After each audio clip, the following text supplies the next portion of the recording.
Ready to dive into the roaring 20s. Let's do it. We're going way beyond those flapper costumes we see everywhere. Right, right. We're using 003 fashion in the 1920s and Art Deco to uncover some real fashion secrets. And what's so fascinating is the fashion then, it wasn't just hemlines and hats.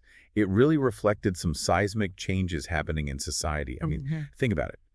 Women's suffrage, the economy was booming, new technology popping up everywhere. It really was a whole new world. Exactly. Yeah. And clothes were a way for people to express that. Like, hey, this isn't your grandma's world anymore. Totally. It's like fashion went from black and white to Technicolor practically overnight. Right. You go from these ultra-feminine, corseted silhouettes of the Belle Époque, that elegant period before World War I, to sleek lines, dropped waistlines. The garçon's look. The garçon look, exactly. Speaking of which, that shift is incredible. It's like women just woke up one day and said, nope, no more corsets. Well, it wasn't quite overnight, but yeah, it was a dramatic change for sure. And that garçon look, which by the way means boyish in French, it really was about so much more than just being fashionable. Oh, absolutely. You had all these women entering universities, the workforce, spaces that used to be dominated by men. Right. And they were dressing for these new roles they were carving out. It's like they were breaking down walls with every dropped waistline. Exactly. And speaking of groundbreaking, we have to talk about the flapper dress. It's so iconic, so recognizable, but what made it so scandalous in its time? Like, can you imagine someone walking down the street today in a flapper dress? Would anyone even bat an eye? They would have been downright outrageous back then. Really? Oh yeah, this was a time when showing your ankles was considered daring. Wow. The flapper dress with its short hemline, I mean, we're talking knee skimming here, its loose fit, all those playful embellishments. It really was a rebellion against that pre-war stuffiness. It was freedom, basically. Exactly. Freedom of movement, youthful energy, and a good dose of I do what I want. It's like the dress itself was a dance of liberation. I love that.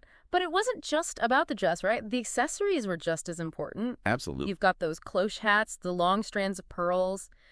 They really completed the look. So what's the story behind those signature 20s accessories?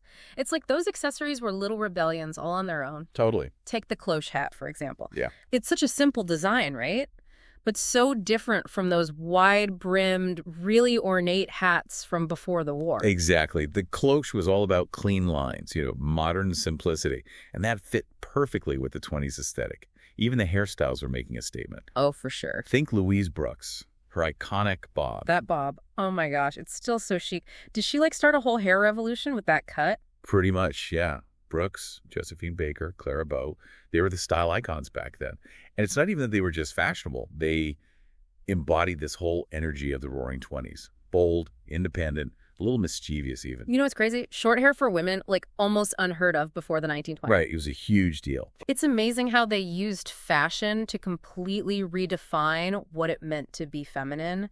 And it makes you realize how much thought went into every little detail. Oh, yeah. Speaking of details, we got to talk about Art Deco. I see it everywhere, but what is it really? Is it just geometric patterns in gold? Or is there more to it? So much more. Yeah. Think of Art Deco as this, unifying visual language that took over design in the 20s. Okay. It wasn't just fashion. It was architecture, furniture, jewelry, everything. Oh. The Chrysler Building in New York? Yeah. That is Art Deco, the epitome of it. Sleek lines, luxurious materials. It captured the feeling of the time so well. Now that you mention it, I do see it everywhere, but fashion was really at the forefront of this whole cultural moment, and there were some serious creative forces behind it. Right. I mean, you can't talk about 20s fashion without talking about Coco Chanel. She gave us the little black dress. Talk about a timeless design. Did she just invent everything chic in the 1920s? Chanel was brilliant, no doubt. But she wasn't the only one breaking new ground. Take Paul Poiret, for instance. Okay, yeah. He's not as famous now, but he was vital in liberating women from the corset, even before the 20s. Wow, I didn't realize that. His designs really paved the way for Chanel and others to change women's fashion forever. Interesting. He loosened the laces so Chanel could toss the corset out completely. I love that analogy. It's amazing how these designers, they built on each other's work. It wasn't just one person. It was a whole movement of creativity and innovation. Exactly. And speaking of innovation, how can we forget Elsa Schiaparelli? Oh. Lobster phone dresses, shoe hats.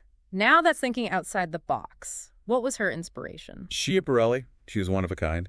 She was the bridge between 20s fashion and the whole surrealist art movement that was starting up. Interesting. She was daring, shocking even, with her designs. Humor, unexpected materials, bold silhouettes. She used it all to challenge what people thought fashion should be. She was like the Lady Gaga of the 1920s. Exactly. Using fashion for self-expression, that's Wow. incredible.